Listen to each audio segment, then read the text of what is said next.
tidak berubah, alasanku melakukan segala perkara, dulu, sekarang, dan selamanya, kuasanya tak berubah. Kita angkat lagi dari awal.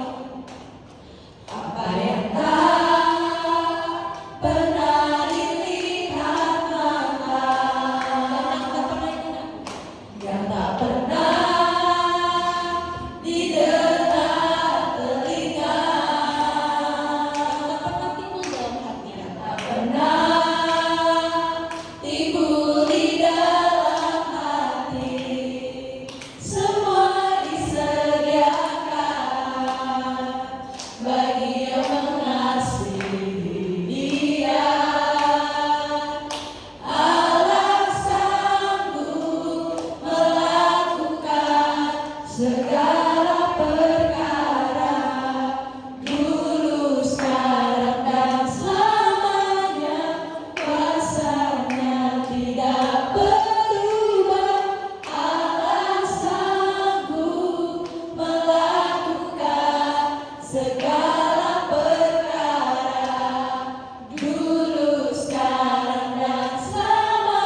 Sebelum kita memasuki firman Tuhan, aku akan mengundang untuk Bapak Ibu bersiapkan diri. Kita akan menyanyikan satu pujian kembali.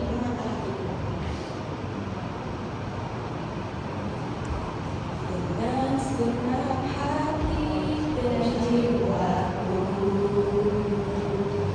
ku datang padamu dalam kerinduan.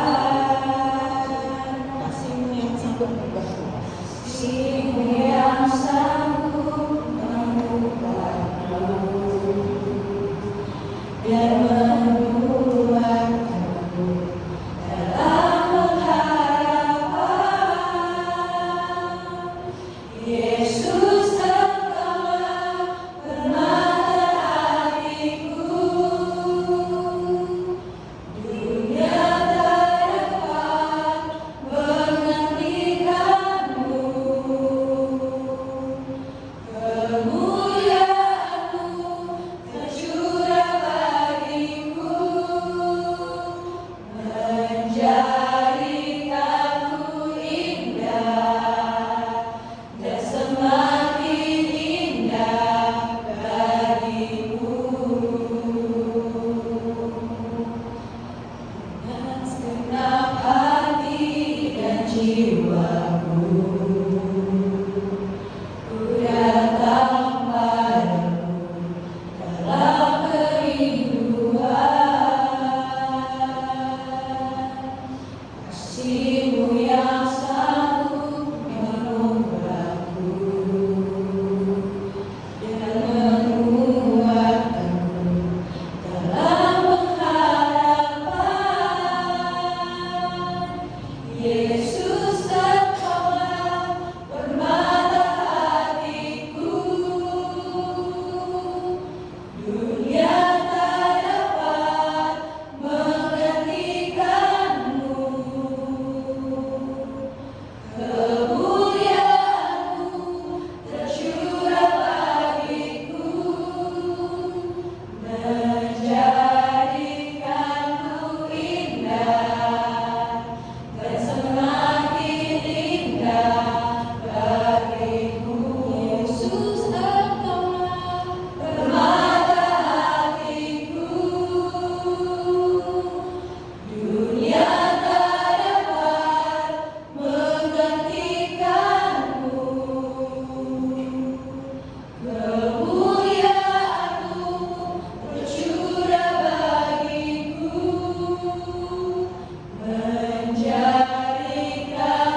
Sebab Kau besar, perbuatanmu ajaib, tiada seperti Engkau, tiada seperti Engkau. Sebab Kau besar, perbuatanmu ajaib, tiada seperti Engkau.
Tengah keberadaan kami saat ini, walaupun udara begitu panas, kami mau Tuhan duduk diam untuk mendengarkan suara Tuhan.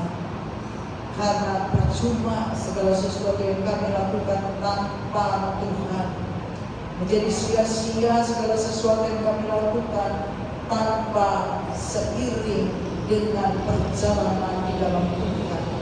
Oleh karena itu ya Bapa, kami tetap bersyukur. Kami tetap Tuhan naikkan pujian walaupun kami rasakan ketidaknikmatan. Di sana kami belajar bagaimana kami Tuhan hidup di dalam kesederhanaan, hidup di dalam kasih sayang, di mana apapun Tuhan yang merintangi kami tolak di dalam nama Yesus. Tidak berkuasa atas tubuh jiwa roh kami, tidak berkuasa atas pikiran dan perasaan kami di dalam nama Yesus. Sehingga sukacita damai sejahtera itu yang melimpah-limpah di hati kami, sehingga tidak ada satupun yang akan mencuri berkat, tidak ada satupun Tuhan yang menutup jalan di mana Tuhan membuka jalan bagi setiap pribadi kami di dalam nama Yesus. Dan ibadah ini Tuhan menjadi ibadah yang bersukacita, ibadah yang menjadi luar biasa karena pengurapan Tuhan, hadirat Tuhan sungguh hadir di tengah-tengah kami. Dan inilah ibadah yang pertama ya Bapa. Biarlah kiranya Engkau berkenan sampai dijadikannya tempat ini rumah Tuhan yang dipanggil orang menjadi gereja. Namun kami inilah gereja-gereja Tuhan, pribadi lepas pribadi, terlebih dahulu Kau bentuk sebelum tempat ini diperindah menjadi layak, menjadi baik, dan menjadi nyaman untuk setiap orang beribadah. Namun kami sendiri Tuhan, yang dibentuk oleh Tuhan, yang digarap oleh Tuhan, untuk kami membawa sukacita itu dimanapun kami berada. Terima kasih Roh Kudus, biarlah hari yang istimewa ini, hari Pentakosta, Engkau yang mau naik ke surga, kami yang menerima kasih karunia Tuhan, diperdamaikan oleh Tuhan kepada Bapa kami, dan Engkau sendiri membawa kami Tuhan keselamatan dari segala dosa-dosa kami. Kami menerima dengan sukacita, dan olehnya kami butuh Tuhan pencerahan, kami butuh perkataan Tuhan, bahwa kami untuk mengerti lebih dalam dari sekedar di mana Engkau memberikan roh kepada kami. Di dalam nama Yesus kami berdoa dan kami siap firman yang hidup. Haleluya, amin.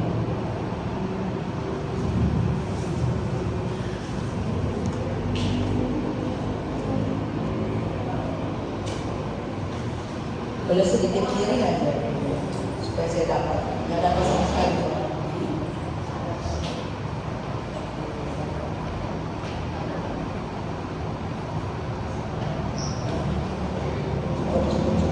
Jangan ke saya dulu, jangan ke semua, ke saya dulu. Di bawah. Oke, kita akan sama-sama buka firman Tuhan.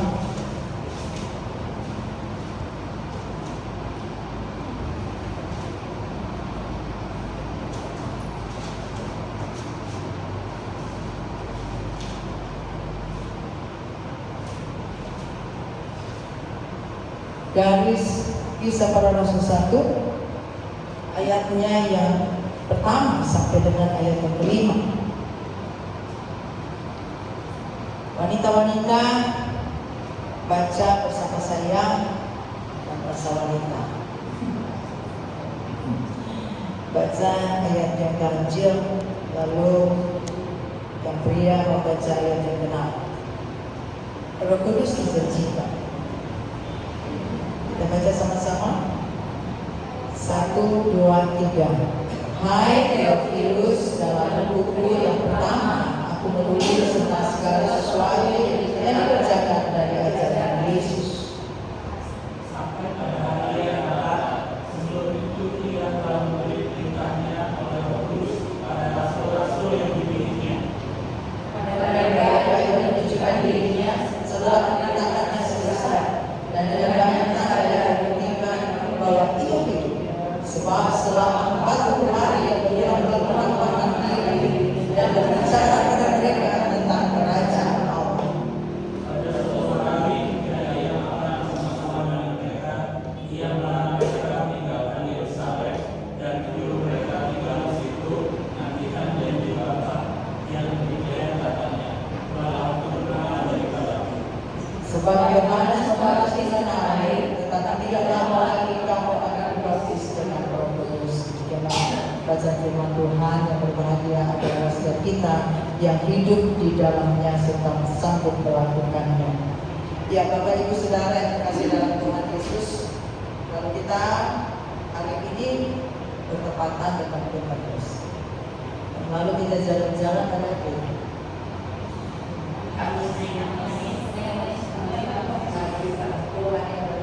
10 hari yang lalu, ya. Jadi kalau zaman itu orang-orang Yahudi hari ini itu sedang panen ya gandum, sawit gandum, dan mereka membawa ke rumah Tuhan di Yerusalem untuk merayakan kemenangan, dan mereka memberikan hasil dari sawitan gandum yang terbaik kepada Tuhan, dan mereka bisa pesta pora berhari-hari di sana, ya. Bermasak sama-sama dan bersuka cita di dalam Tuhan. Nah, hari ini kita juga diingatkan, kenapa saya enggak fokus atau tidak mau, bukannya tidak mau ya, tapi kalau saya dengar dari ibu, dengar dari semua tadi yang menceritakan siapa Roh Kudus. Roh Kudus, dia menghibur, dia membaca, dia mengingatkan, dia juga memberikan kekuatan. Hampir semua cerita tentang Roh Kudus. Tapi justru saat ini saya ingin ceritakan dulu bahwa ketika Roh Kudus belum dicurahkan, ada pesan Tuhan yang tadi kita baca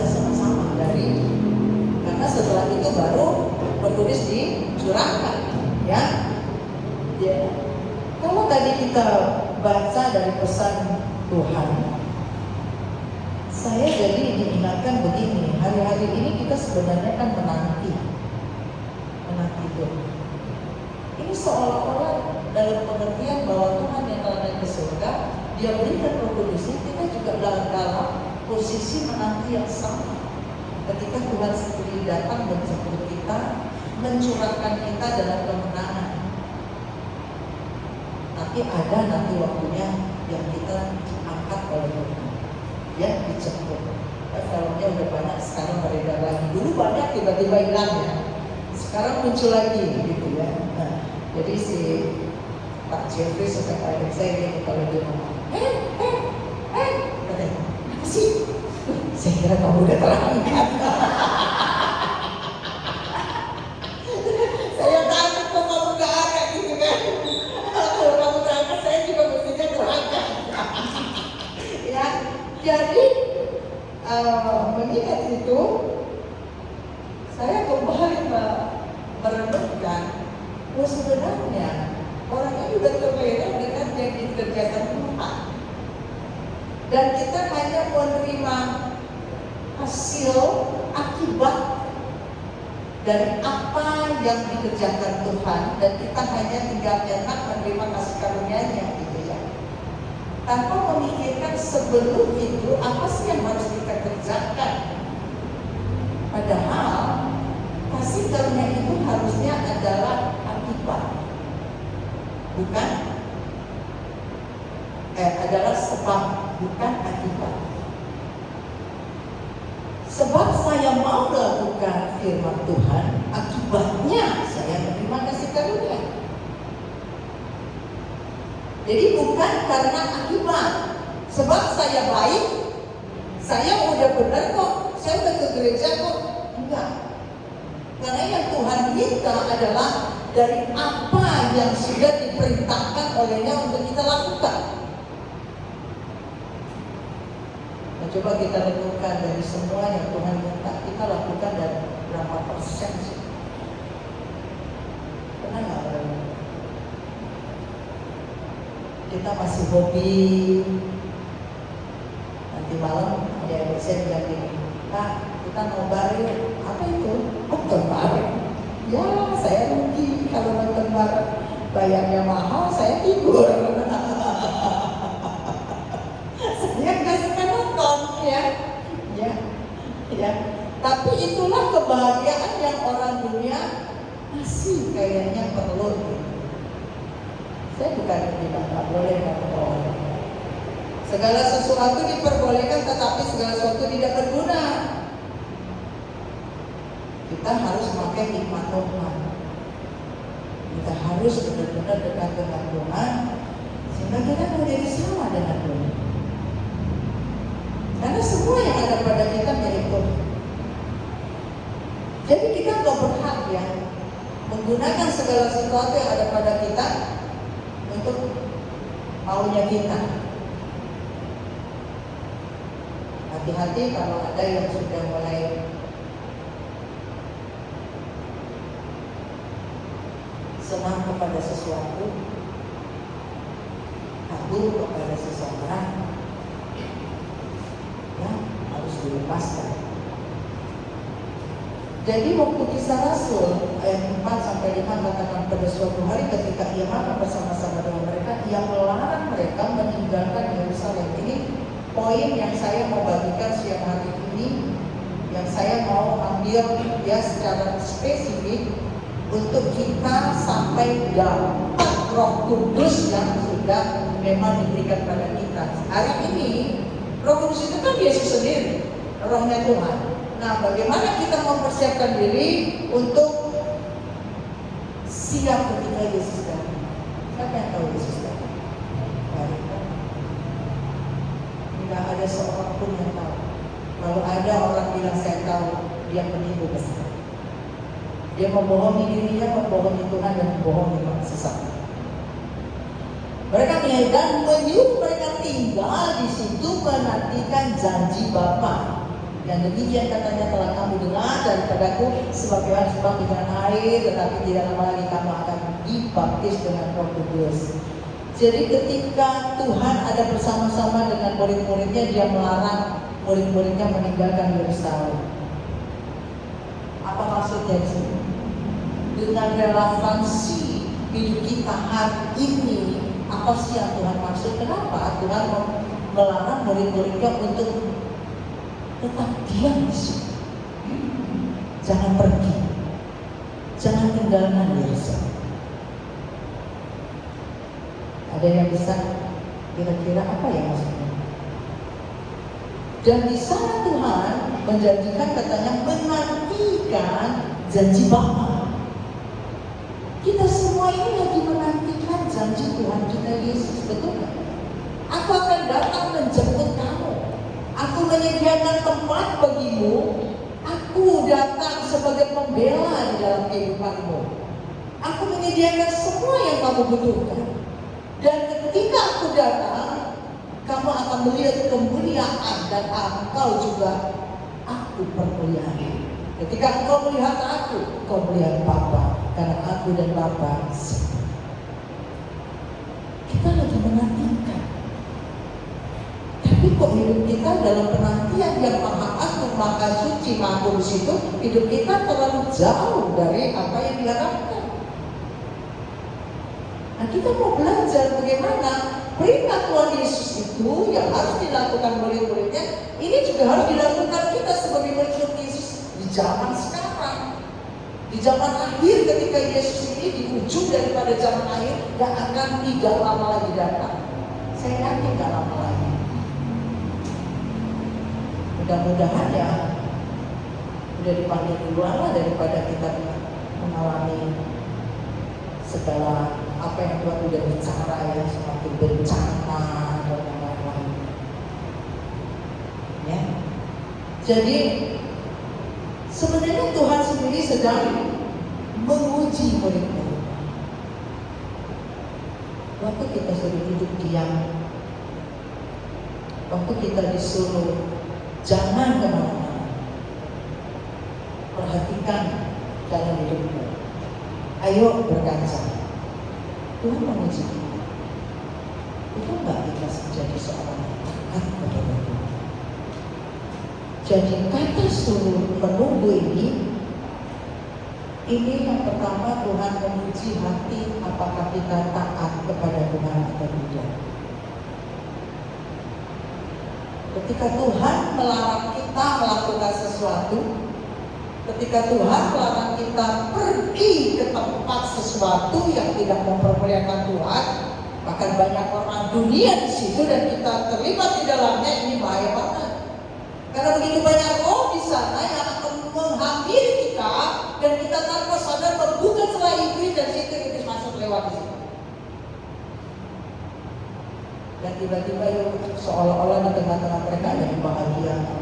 Saya mau ingatkan, sukacita yang paling dalam adalah joy Tuhan yang tidak pernah lepas dari hati kita.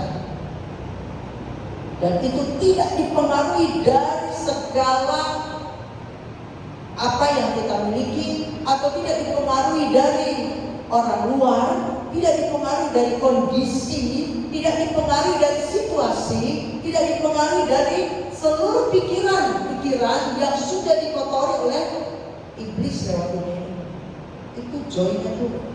Tapi kalau bahagia, saudara merindukan sesuatu dan saudara dapat. Ini kan apa yang lagi banyak marah ini, Coldplay apa ya, saya nggak ngerti itu apa? Coldplay. Ya, sampai 11 juta kayak berapa juta saya nggak tahu. Waktu dia dapat tiket kayaknya berbahagia, bangga gitu dapat tiket. Dia nggak tahu nanti dia masuk, entah itu dorong-dorongan, terjadi apa di dalamnya. Kemudian dia mulai bersorak-sorak untuk orang itu. Kita kadang boleh menyembah, bersorak untuk Tuhan. Tanpa sadar jiwa kita mulai dirasuki oleh roh orang-orang di atas itu yang mulai masuk menerabak di dalam pikiran dan hati kita. Ini mesti dipahami ya. Saudara bayangkan ya, Kalau gereja saja bisa menghamili jemaatnya, apalagi orang dunia itu.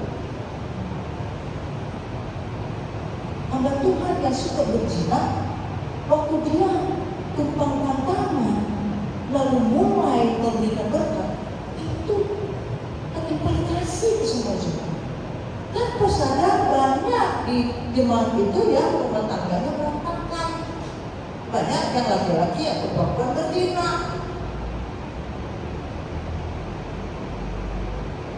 Jadi Tuhan melarang kita karena Tuhan tahu kelemahan kita. Tuhan tahu keterbatasan kita, di mana kalau you terus ke situ, you tidak menjadi setia sama-sama. You akan bangga dengan segala sesuatu yang kamu nikmati, dan itu kebahagiaan yang semu, sementara. Padahal Tuhan minta sukacita itu yang kamu cari, yang kekal, yang tidak didapat dari dunia. Itu joy, sukacita. Yang lahir karena Tuhan hidup di dalam kita. Dia yang memberikan damai, Dia yang memberikan pengertian, Dia memberikan keteguhan, dan lewat Roh-Nya yang kudus, sehingga kita joy terus. Tanpa dapat tiket, nggak dapat tiket, kita joy. Dan kita bisa akhirnya membedakan mana yang baik, mana yang benar, mana yang berkenan, mana yang sempurna, dan mana yang enggak. Karena kita harus terpisah dari dunia. Roma 12 ayat 2. Jadi kita sering lupa bereforia menunggu Roh Kudus, padahal Tuhan bilang, "Lu dapat itu, you dengar sebelum pesan Roh Kudus itu diberikan." Ini kan sebelum Roh Kudus dicurah. Tuhan melarang murid-muridnya untuk pergi. Jangan kamu pergi sampai engkau dapati janji Bapa.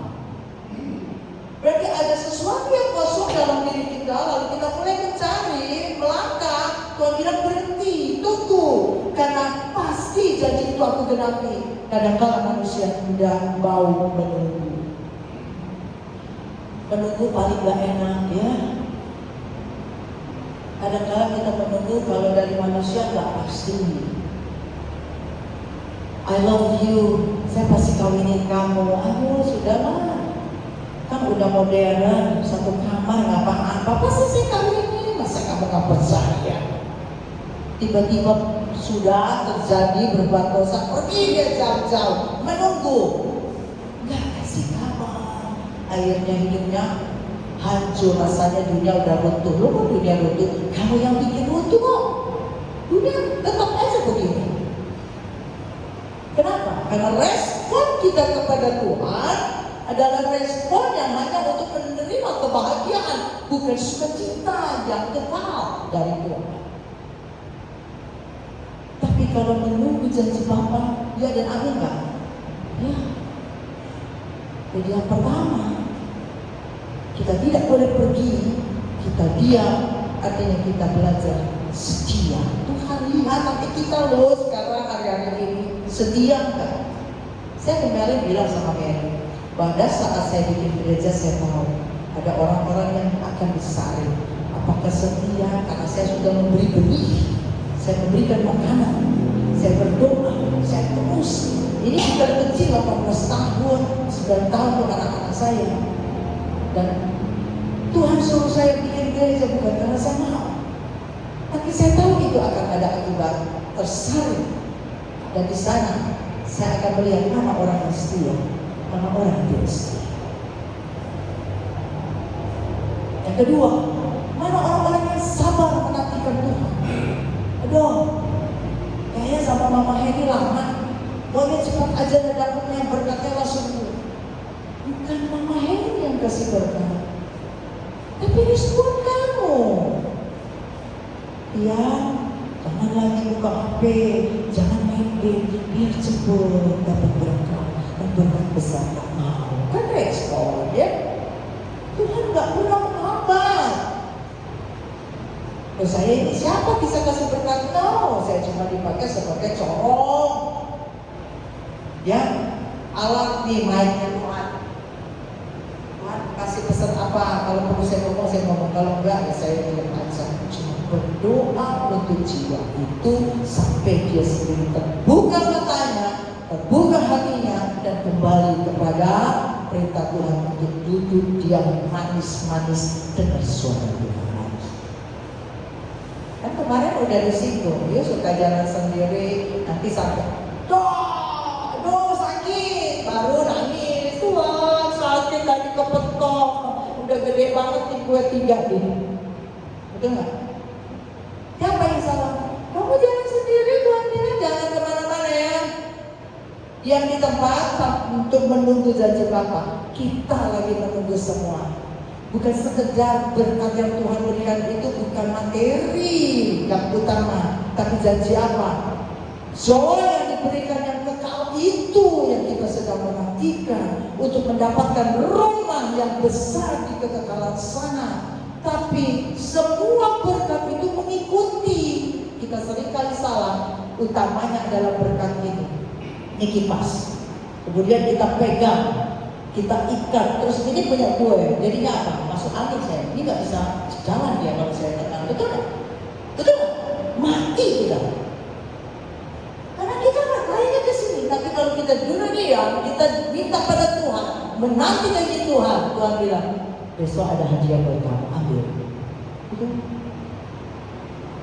Jadi taat, yang kedua sabar. Nah Tuhan tadi mau katakan juga, kenapa sih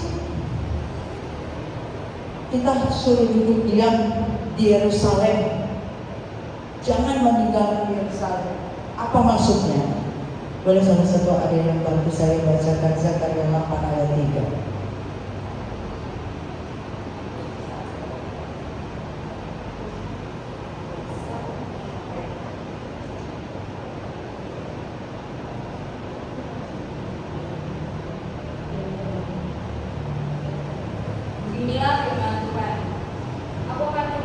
Sion dan akan diam di tengah-tengah Yerusalem.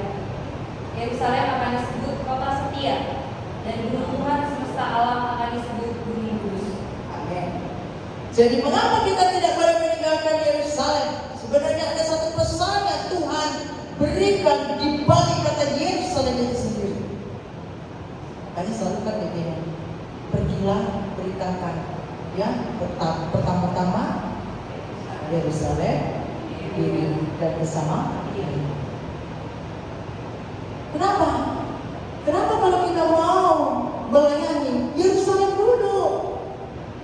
Buatlah keluarga kita, tubuh kita, hidup kita ini penuh damai sejahtera lebih dahulu. Karena Mazmur 133 ayat 1 bilang apa?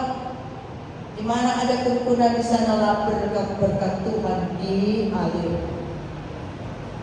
Berbahagialah dan rukun damailah kamu. Betul? Jadi Yerusalem itu adalah lambang dari kota kedamaian, di mana tempat Allah bertahta. Jadi ingat kita, apakah saya ini tempatnya Tuhan berdamai dengan saya? Dengan apa yang saya inginkan, dengan apa yang saya lakukan, dengan apa yang saya pikirkan, apa yang saya buat dan apa yang saya katakan, betul nggak saya ada perdamaian dengan Tuhan? Karena Yesus telah mati di atas kayu salib untuk memperdamaikan aku dengan Bapa. Sehingga hari ini, apakah saya melakukan segala sesuatu itu tetap saya pertahankan, saya pelihara damai yang diberikan Tuhan itu kepada saya.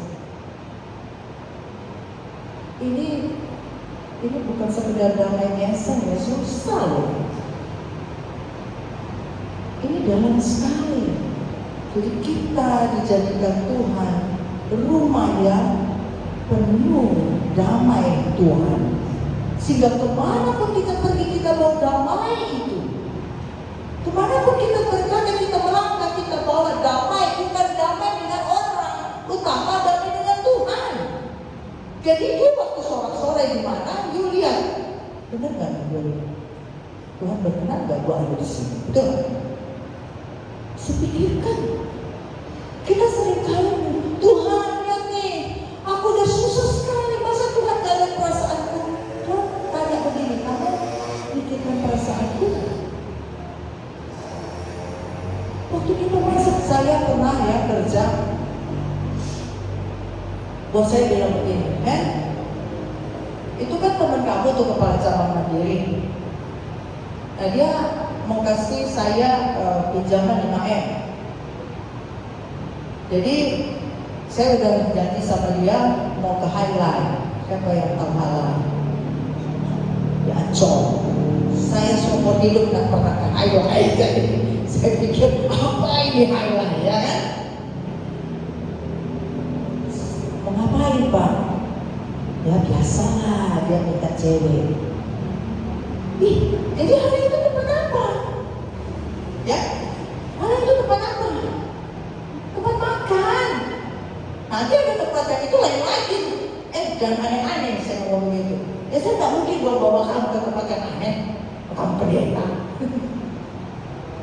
Saya juga tahu padahal ini lagi pakai dia untuk menjatuhkan saya. Coba. Lalu jam berapa Pak? Ya jam 7. Oke, jam 7 saya jam 9 akan kembali.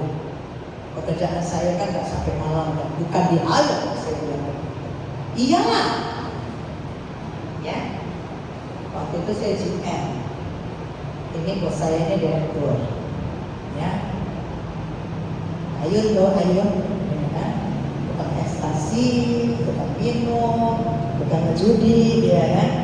Ya pokoknya kalau besok ada Jaguar 2 keluar, dia lagi kalah, gitu kan? Dia kan kalau bukan yang punya, kalau berani ya. Tanya punya telepon saya, kenapa lu kasih keluar gue? Ya nggak tahu, itu kan direktur gue kan GM, ya kan? Lalu begitu sampai di Highline, ketemulah, karena saya udah kenal sama kepala cabang Mandiri itu. Jadi dia dapat mobil, dia minta mobil C1 sama cewek. Ceweknya datang, Chinese. Siap ya, sudah, apa dia sama-sama. Dia itu, lu jangan pulang dulu, temenin tuh dia masuk situ nyanyi-nyanyi karaoke, kok nggak bisa. Yang luar biasa Tuhan, saya nggak mau mengatur kaki saya. Please tolong saya. Apa yang dibuat untuk saya, direktur dari asuransi, dia bilang begini, lo ada jam berapa ya? Setengah 10, pulang. Yud, biar dia pulang, masih ada pulang sekali. Tuhan pakai teman saya, ayo saya pulang. Tapi di situ saya nangis karena saya udah masuk ke hal ini. Tempat orang yang saya tahu ini banyaknya benar gitu. Rohnya, bukan pelayanan. Paling berserahan. Dan luar biasanya ketika kami lagi ibadah apa ini, ada pencucian kaki. Tuhan Yesus mencuci kaki murid-muridnya. Apa ya waktu itu? Perjamuan terakhir sebelum Yesus mati. Ya. Nah jadi waktu itu kami sebelum Yesus mati itu membuat ibadah, kemudian ada pencucian kaki. Tahu nggak hamba Tuhan itu bilang begini, aku melindungi engkau dan mencuci kakimu sehingga engkau tidak masuk ke jerat iblis di tempat yang jahat. Saya nangis, saya tahu itu Tuhan.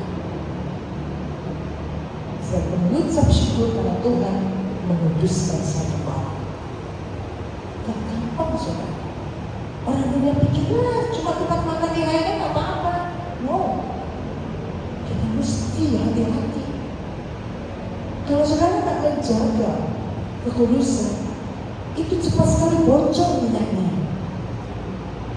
Kemarin saya lagi ke Dago, ya saya habis doa, kita habis doa. Selesai doa baru kita jalan pergi ke Gadok ya, ada janjian sama Nora yang nanti mau bantu kita di sini ya. Ayo Mbak, itu tempat adik saya Vera. Oh, waktu luar biasa nih si Vera. Dulu cuma catering ya, catering. Akhirnya sekarang dia beli tanah itu 1 hektar lalu dibangun ya.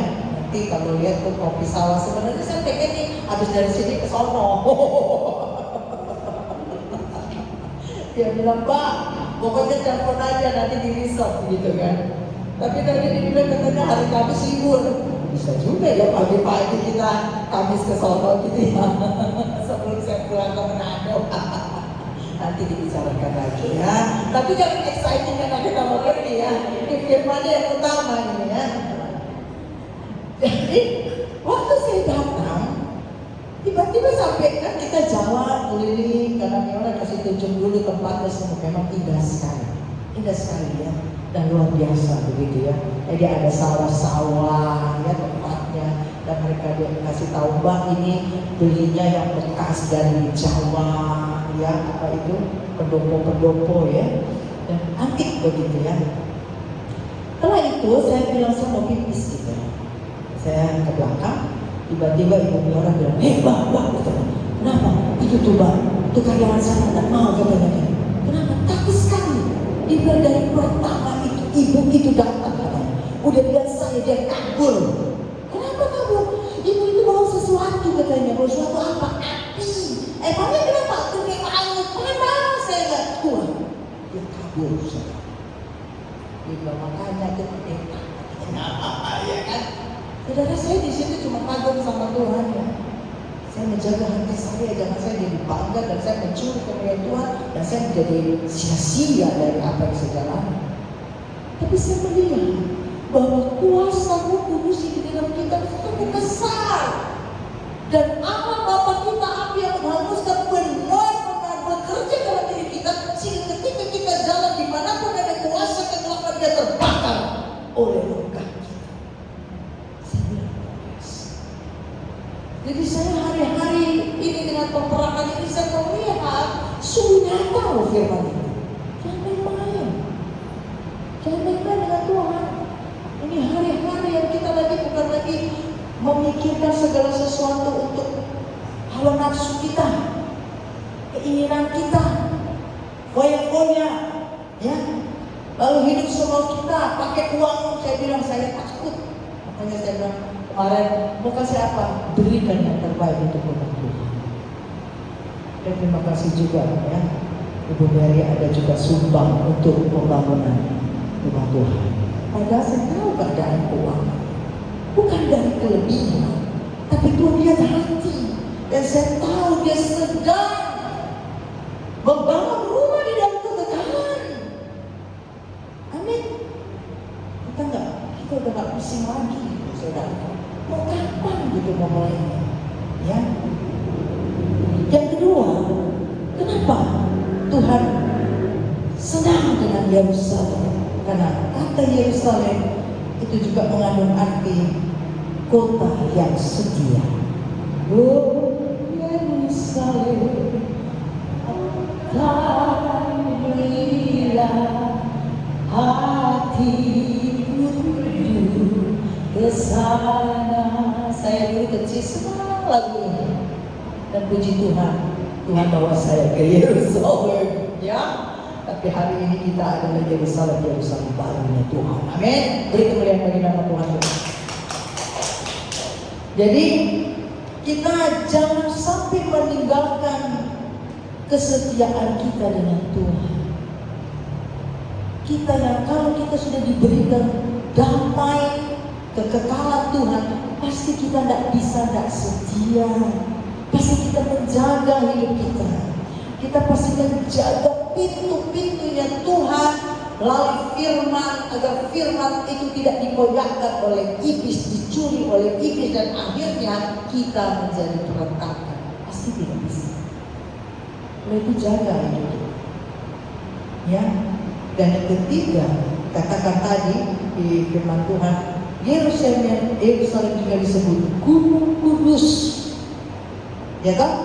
Bisa kalian tadi ya. Apa? Artinya kita harus hidup di dalam kekudusan Tuhan. Jangan tinggalkan kekudusan. Bukan berarti kudus itu berarti saya tidak makan babi kan haram. Bukan itu. Saya kudus yang penting saya nggak berzina. Bukan itu. Dalam seluruh kehidupan kita. Tadi saya bilang, waktu kamu melangkah ke tempat yang nggak benar, kamu udah ikut nggak kudus. Kamu bersama orang dunia mengagungkan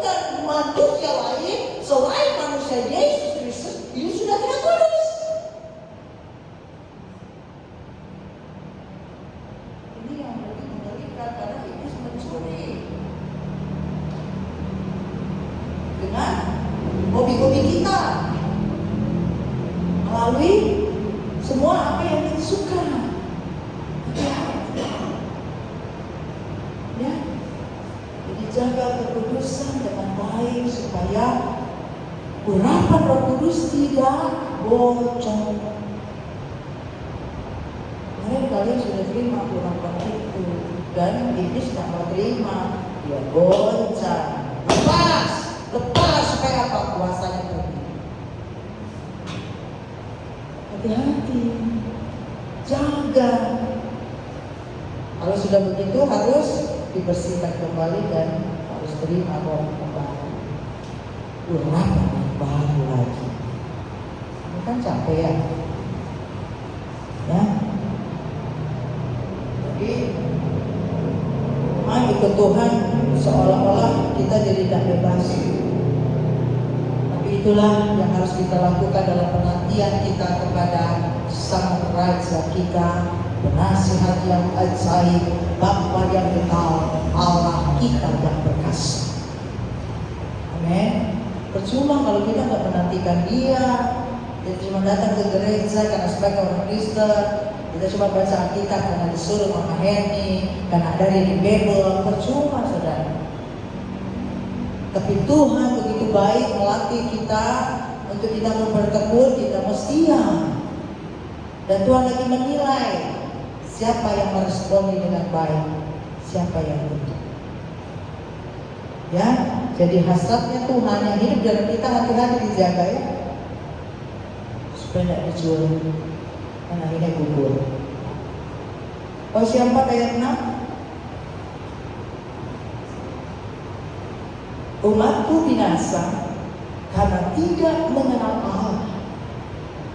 Karena engkaulah yang menolak pengenalan itu, maka aku menolak engkau menjadi imamku. Dan karena engkau melupakan pengajaran Allahmu, maka aku juga akan melupakan anak-anakmu. Ngeri gak? Ngeri gak? Ini dia bicara keturunan, betul? Kenali dia. Apa yang dia suka, apa yang dia tidak suka. Ada orang bertanya gini, kenapa? Kok orang Kristen, kok Yesusnya mati? Kalau dia jagoan, dia nggak mati kan? Kenapa mati? Ayo, kenapa mati?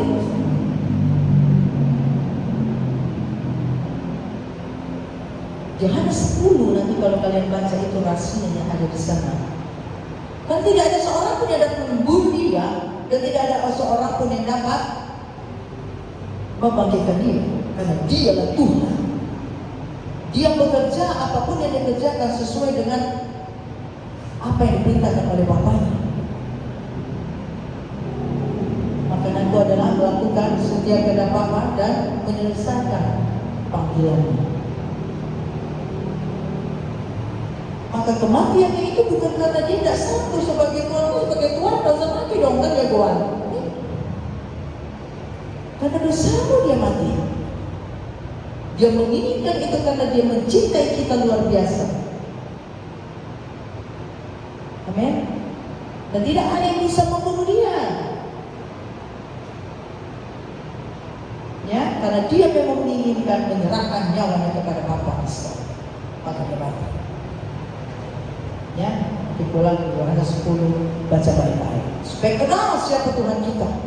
Supaya bangga kepada Tuhan kita yang kita sebut, kita panggil Yesus, yang kita puji, kita sembah. Kalau kita nggak bangga kepada Tuhan kita, aduh celaka. Mesti bangga, itu utama. Ya, buatlah diri kita, hidup kita, supaya Bapak bangga kepada kita. Bagaimana caranya? Diri kita. Bagaimana Tuhan supaya kau bangga terhadap aku? Kita diangkat sebagai anak.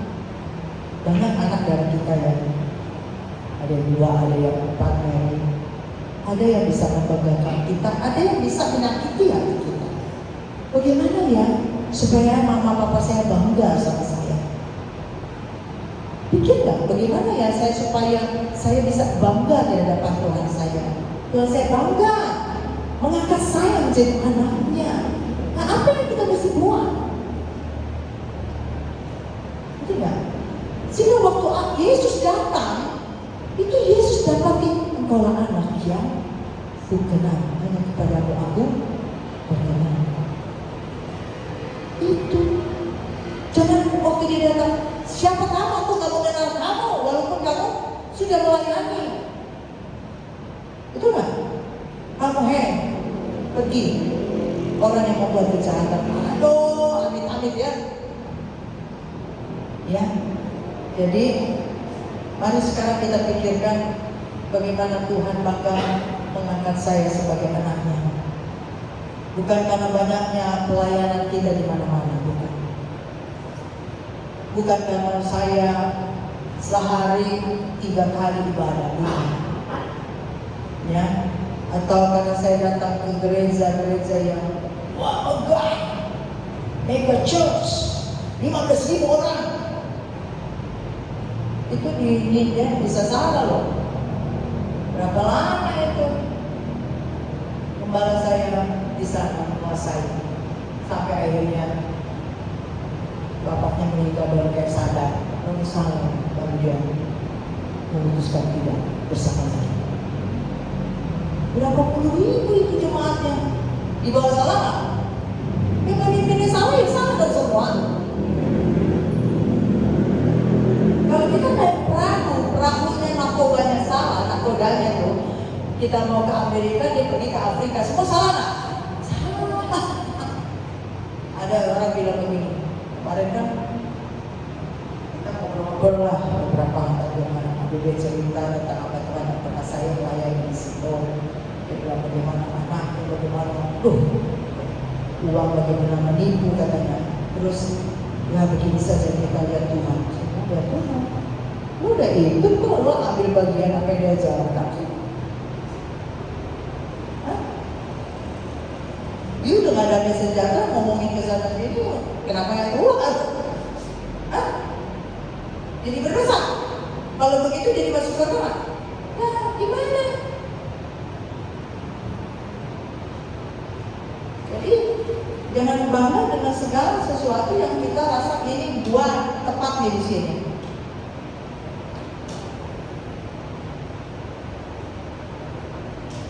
Oh, soalnya di sini bahasanya sederhana, bukan bahasa Inggris. Nanti kita datangkan orang yang bahasa Ibrani, bisa nggak? Ya, bisa. Oke?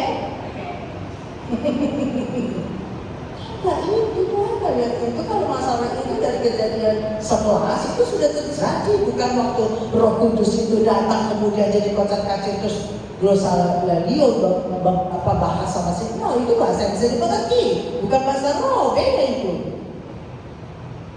Pemecahan bangsa-bangsa terjadi bangsa-bangsa yang kita kejadian 11. Waktu kejadian Babel, menara Babel itu dikocar-kacirkan, situlah kejadian bangsa-bangsa. Tapi dengan datangnya Roh Kudus bukan pemecah belah, justru Roh Kudus merangkul sehingga semua ada persaudaraan di dalam Tuhan untuk menerima keselamatan kekal oleh pengorbanan Yesus. Itu kerjanya Roh Kudus, bukan justru pemecah belah. Tetapi bahasa yang Tuhan pakai hari ini, bahasa yang lebih tinggi dari kita belajar Kisah Para Rasul 2 itu, di mana bahasa itu bisa kita mengerti karena Roh Kudus bekerja dalam kita untuk kita bisa mengatakan apa yang harus kita katakan, apa yang tidak kita katakan. Sehingga adanya orang-orang jiwa yang bertobat untuk hidup di dalam kebenaran. Makanya sebenarnya gereja tidak boleh takut untuk berbicara yang benar sesuai kebenaran, menegakkan kebenaran, bukan menutupi dosa-dosa orang jemaat supaya jemaatnya nggak lari, ngaco itu. Oke? Ya, jadi kita dikatakan di situ sebab Yohanes membaptis dengan air, tetapi tidak lama lagi kamu akan dibaptis dengan Roh Kudus. Jadi kita diberikan kuasa lewat kita mengikrarkan sebagai anak Tuhan, menerima Yesus, dan saat itu kita dibaptis dan sekaligus Roh Kudus diberikan, dan tidak cukup dengan air. pada saat kita menerima kasih Tuhan, anugerah, kita rindu untuk kita mengenal bahasa surga Tuhan berikan itu, maka disitulah kita diberi kuasa yang lebih kuat untuk berkata-kata, untuk menyembuhkan, untuk memberitakan Injil dengan berani. Itu perbedaannya. Maka ketika terjadi pencurahan Roh Kudus, Petrus menjadi berani sehingga 3.000 orang pada saat itu menerima Yesus, dan disitulah pertama kali gereja dibangun. Amin, amin. Jadi tentunya kita hari ini harus berbeda. Tentu ada perubahan kalau kita mengaku bahwa Roh Kudus ada pada saya, ada pada kita, tinggal pada setiap kita. Kita ada perubahan. Ya, jadi tadi kita ada taat, kita sabar, kita membawa damai, kita menjadi orang-orang yang setia, dan kita hidup dalam kekudusan. Ya, jadi betul kita diperintahkan oleh Tuhan. Ya, kalau Kisah Rasul 4 dikatakan, dan ketika mereka sedang berdoa, goyanglah tempat mereka berkumpul itu, dan mereka semua penuh dengan Roh Kudus. Lalu mereka memberitakan firman Allah dengan berani. Maka orang yang sudah dipenuhi Roh Kudus tidak pernah takut untuk hidup berbeda. Dia lebih utamakan firman dibandingkan seluruh ada di dunia ini. Dia berani menyatakan, oh no, karena Tuhan saya tidak menyukai. Ayo dong rokok, sedikit aja coba. Aduh, kita semua merokok masa lo kan gak enak. Jadinya lo kan kelihatan sama orang-orang lain lo berbeda. No, kita berani memberitakan Injil karena Tuhan itu begitu tidak menyukai, begitu marah dengan api yang membara di atas kepala. Itu firman. Dibilang rokok nggak ada, ternyata ada ya. Saya lupa jadinya. Karena saya ingat banget waktu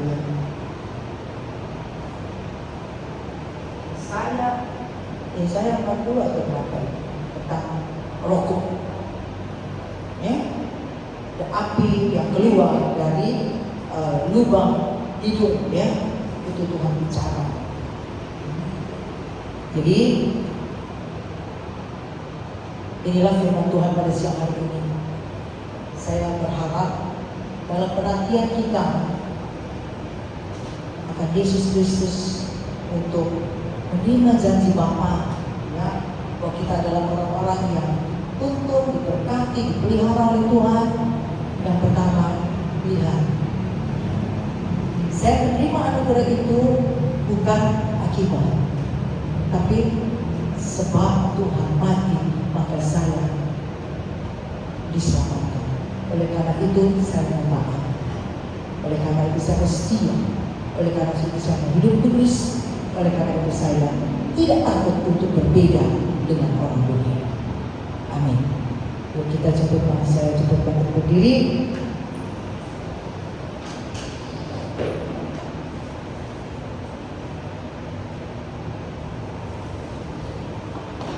Kita angkat satu buah pujian, peganglah tangan ke Roh Kudus. Yuk, simak oleh bantu.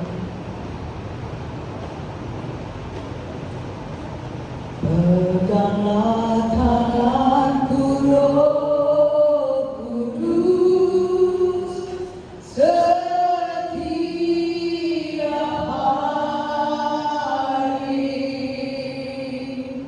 ku tak dapat jalan sendiri tanpa Roh-Mu. Bawalah diriku kepada segala kebenaran,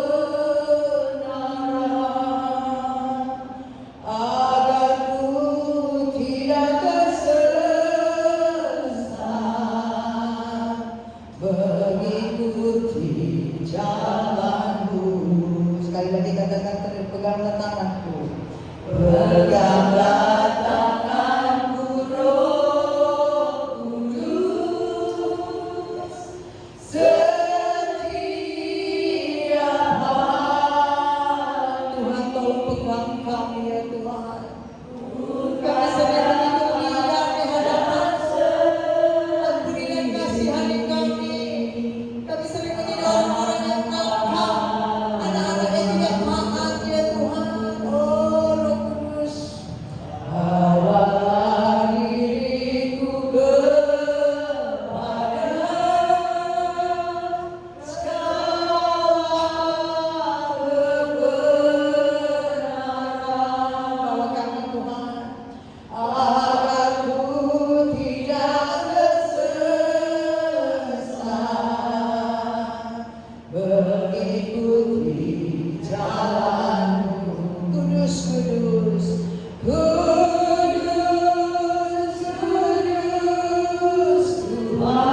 hari yang sangat penting ini.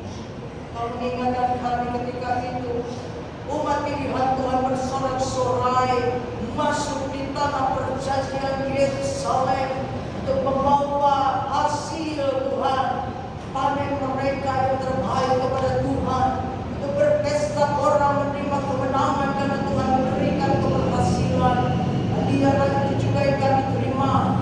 Kami hati kami Tuhan bahwa untuk kami tertuju kepada kemenangan di dalam Yesus Kristus, yaitu ketika kami tidak dapat membawa pikiran dan jiwa kami untuk tidak pergi kemana-mana yang tidak diperintahkan Tuhan, untuk tetap tinggal diam dengan taat sambil menantikan apa yang dijanjikan oleh Bapa di sorga, sehingga kami Tuhan tidak lalai atas segala pekerjaan kami, karena Kau tidak pernah lalai akan janji-Mu.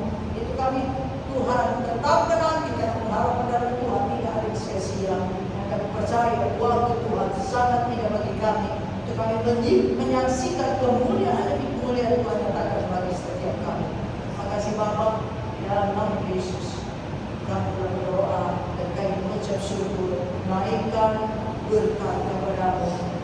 Dalam nama Yesus kami berdoa dan mengucap syukur. Haleluya. Amin.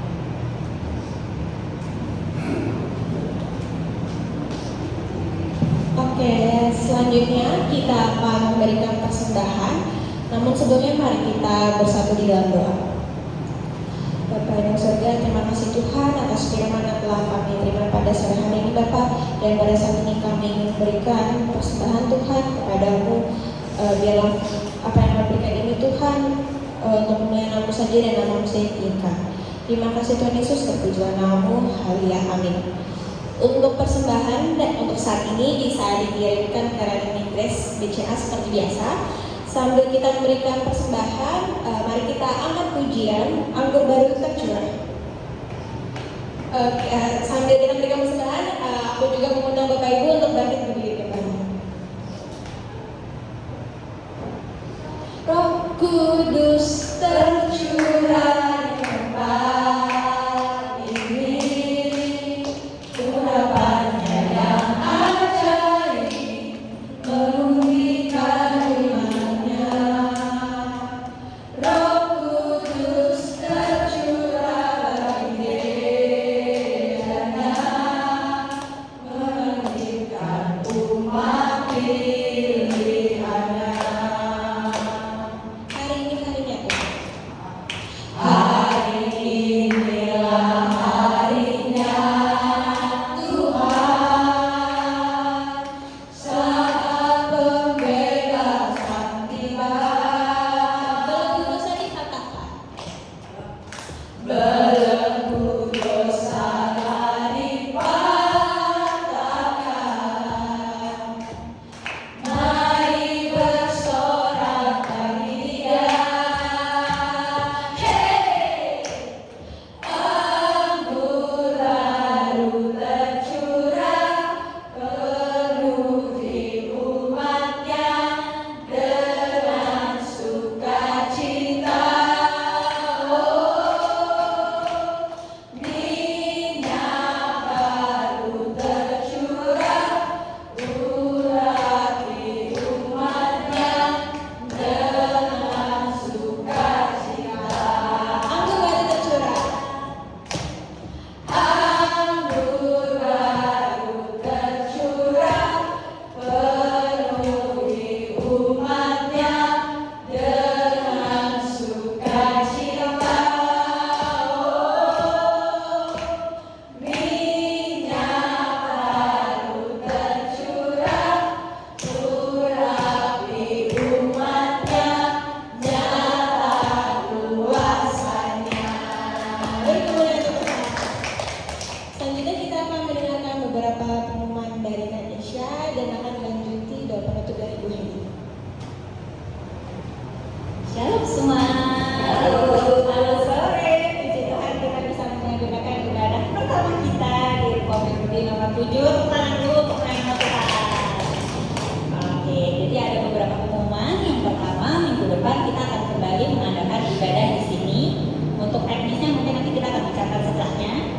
Tapi nanti kita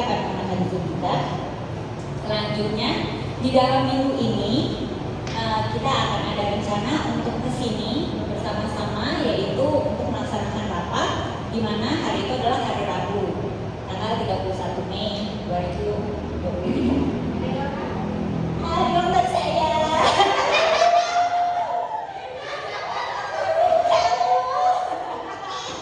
Iya, syukur hari ulang saya. Nah, selanjutnya itu jadi kita akan berkumpul malam. Jadi kembali untuk tekniknya kita akan bicarakan setelahnya. Kita bisa bersama-sama. 31 malam ya, saudara-saudara. Kalau di sini saya. Sampai jam berapa kan besoknya libur? Nggak tahu sampai jam berapa.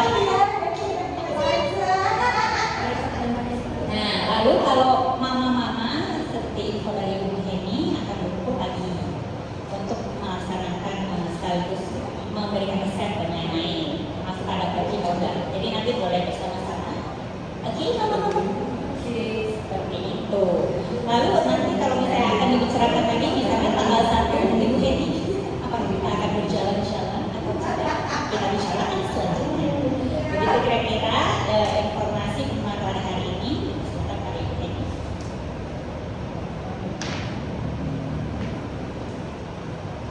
Ya, jadi saya minta tugas kita untuk doa berantai itu tidak dilewatkan.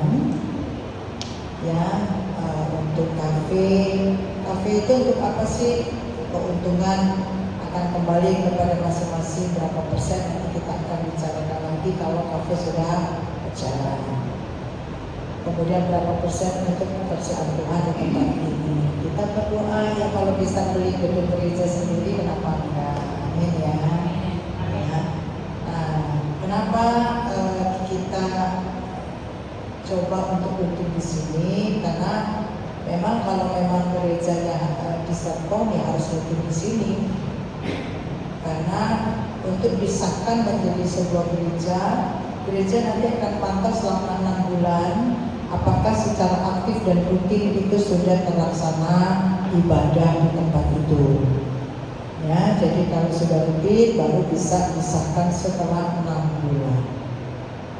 Ya. Nah, lalu doa, jadi doa untuk restoran, doa juga untuk gereja, ya, kemudian doa juga untuk hamba-hamba Tuhan nanti yang mengirim, supaya hamba-hamba Tuhan yang betul-betul takut Tuhan, yang mengajar dengan baik dan benar, ya, gitu ya. Ya kalau nggak benar jangan gini, Pak nggak benar itu. Tapi saya percaya yuk punya bekal, sehingga yuk akan menjadi bekal, begitu ya. Ya. Kemudian tanggal 1 nanti kita bicarakan setelah ibadah apakah kita mau konvoy, tapi ya nggak bisa lama-lama karena malam jam 11 saya udah mesti ke bandara, ya. Pesawat jam 2, ya. Karena takutnya macet, banyak truk ya, gitu ya. Nah, hari libur lagi kan, itu, ya. Jadi seperti itu, nanti dibicarakan lagi. Kalau mau jalan berarti mau ke Gadok, ke tempat itu ya, saya nanti telepon minta tempat. Kalau sekalian Diora bisa datang sama suaminya, kita bisa ngobrol ya, ya apa yang mau dibikin sekalian rapat di situ, gitu kan, ya. Oke, saya rasa itu saya jemput bangkit berdiri, kita mengakhiri ibadah siang sore hari ini. Bapa terima kasih, Bapa terima kasih, Bapa di dalam surga, ku berterima kasih. Amin. Segala pujian, hormat dan kemuliaan hanya kepada-Mu ya Allah ya Bapa. Kau tahu Tuhan begitu banyak rencana yang Tuhan taruh di dalam kehidupan hamba, di mana Engkau terus mengejar dan terus membawa hamba untuk mewujudkannya dengan segala Tuhan yang Kau siapkan. Dan biarlah juga anak-anak yang mengambil bagian dalam pembangunan gereja Tuhan dan juga untuk membawa jiwa-jiwa dimenangkan, dihadiahkan kepada Tuhan yang menjadi dambaan kesukaan dan kebanggaan Tuhan. Itu boleh menjadi bagian anak-anakmu satu demi satu. Tuhan yang menaruh api yang berkobar-kobar dalam mereka, seperti ketika Petrus dijamah dan kuasa Roh Kudus, maka api keberanian itu Tuhan berkobar-kobar sehingga banyak jiwa dimenangkan, 3.000 orang. Dan kami percaya tempat ini nanti akan menjadi penuh, bahkan tidak lagi cukup Tuhan untuk menampung orang yang datang beribadah kepada Tuhan, baik anak-anak, anak remaja, anak muda, ibu-ibu, orang tua, bapak-bapak, maupun orang yang mapan, orang yang sangat kaya maupun orang yang susah. Semua Tuhan boleh menjadi satu untuk kami belajar apa arti melayani Tuhan dan sesama, sehingga sungguh kami menjadi hidup yang berbeda. Kami mempunyai aura yang berbeda, kami punya warna yang berbeda. Untuk kami sungguh-sungguh bangga kepada Bapa kami yang di surga, di mana kami siap menerima janji-janji Tuhan. Dan kami Tuhan percaya bahwa ketika kami melangkah bersama Tuhan, maka semua kebutuhan materi akan mengikuti, dan Tuhan cukupkan bahkan lebih dari yang kami butuhkan di dalam nama Yesus. Melalui usaha daripada setengah Manado, resto dan kopi diberkati oleh Tuhan.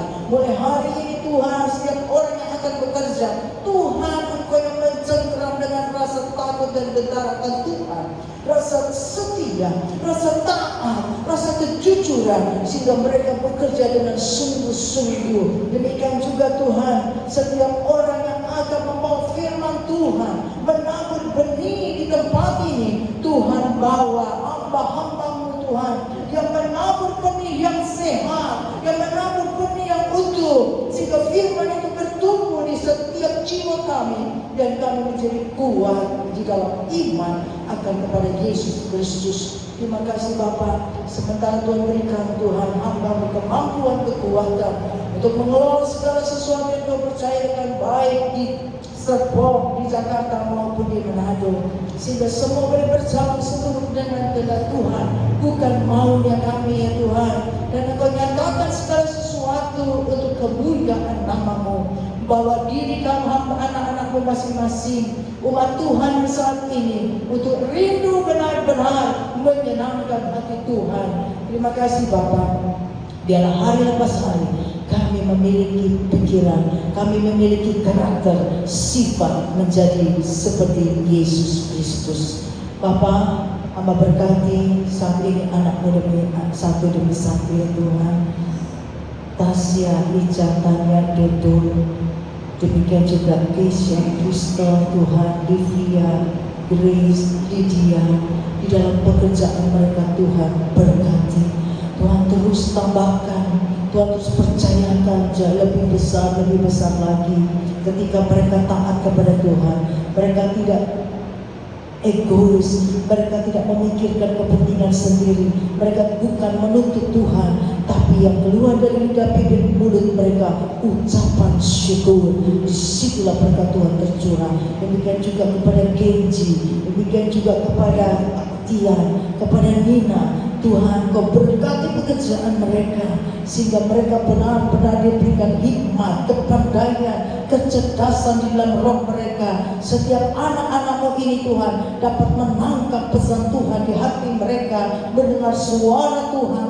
Kau berikan kepekaan, sehingga hikmat yang datang dari Tuhan mereka dapat tangkap dengan suara hati, mendengar dengan telinga yang terbuka di dalam nama Yesus, dengan firman Allah, dan Kau tutup telinga mereka dari suara dunia, suara roh jahat, suara orang kuat di dalam nama Yesus. Sehingga demikian juga Tuhan, sahabat-sahabat hamba, Ibu Lani, Ibu Tris, demikian juga Mary, Tuhan berkati, sehingga mereka mampu Tuhan menangkap apa yang menjadi misi Tuhan dalam kehidupan mereka, menjadi wanita-wanitanya Tuhan yang cakap, menjadi wanita-wanitanya Tuhan yang lebih dari berbuat baik, menjadi wanita-wanitanya Tuhan yang berdampak, sehingga seluruh keluarga bersuka cita atas kehadiran anak-anakmu ini Tuhan.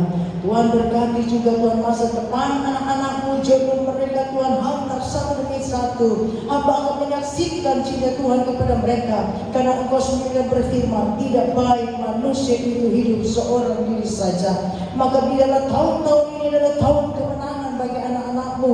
Engkau yang menghantar jodoh mereka satu demi satu, yang datang dari Tuhan, yang tidak mendatangkan kecelakaan, yang tidak mendatangkan duka, tapi mendatangkan damai, sejahtera, sukacita, dan tidak menghambat pekerjaan Tuhan di tempat ini dalam nama Yesus Kristus. Demikian juga Bapa, Engkau telah membuka berkat jalan di mana Tasya dan Kenji terlebih dahulu Tuhan, sehingga biar pada tanggal 1 Juli semua boleh berjalan dengan baik, cuaca baik, keluarga kedua belah pihak sehat Tuhan, diberkati, setiap acara demi acara berjalan dengan baik dan benar di dalam nama Yesus. Dan siapapun yang terlibat panitia yang ada, Kau berikan Roh tanggung jawab kepadanya, sehingga mereka boleh melakukan dengan sungguh dan amat baik. Kami akan menyaksikan pernikahan ini, ada pernikahan yang diberkati oleh Tuhan.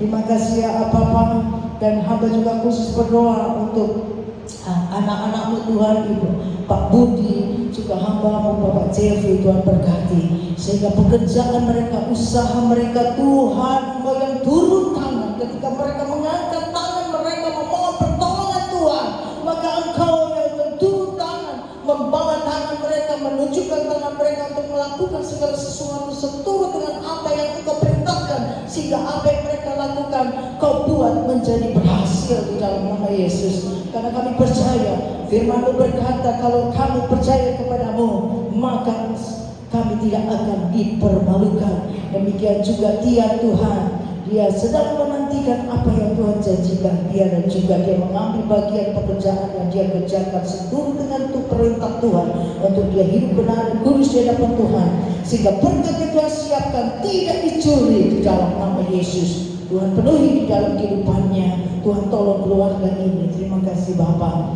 Hamba serahkan setiap anak-anak ke dalam tangan-Mu, dan Bapak Ibu, anak-anak Ibu yang aku cintai, yang dicintai oleh Yesus Kristus, Engkau akan kembali dalam kehidupan keseharian-Mu. Ingatlah, Roh Tuhan sudah ada di dalam-Mu. Namun Tuhan mengingatkan bahwa Engkau sedang menantikan kedatangan Yesus yang kedua kali. Janganlah engkau berjalan sendiri. Tuhan perintahkan, tenang, jangan pergi, banyak berdoa, duduk diam, menantikan apa yang Dia mau.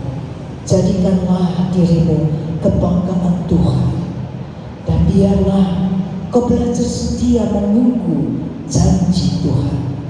Dan waktu yang indah dan tepat, engkau akan dipermuliakan oleh Bapa di surga. Orang bersyukur dan sabar. Oleh siang hari ini, keluargamu diberkati, keluargamu dipulihkan, keluargamu dan seluruh keuangan Tuhan mencukupkannya, sehingga apa yang kau butuhkan Tuhan yang menyediakan. Tuhan akan membela dari segala yang kau perjuangkan untuk menyenangkan Tuhan, sehingga kau tidak dipermalukan. Semua orang yang melawan engkau karena engkau melakukan firman Tuhan, mereka akan tersipu-sipu malu. Kalau Allah di pihak kamu, siapakah lawanmu? Tidak ada. Tuhan sekarang ada di pihakmu. Oleh karena itu, terimalah berkat-Nya yang datang dari surga, melimpah-limpah atasmu. Angkat kedua tanganmu dan buka hatimu. Tuhan memberkati engkau dan melindungi engkau. Tuhan menyinari engkau dengan wajah-Nya dan memberikan engkau kasih karunia. Tuhan menghadapkan wajah-Nya kepadamu dan memberikan engkau damai sejahtera.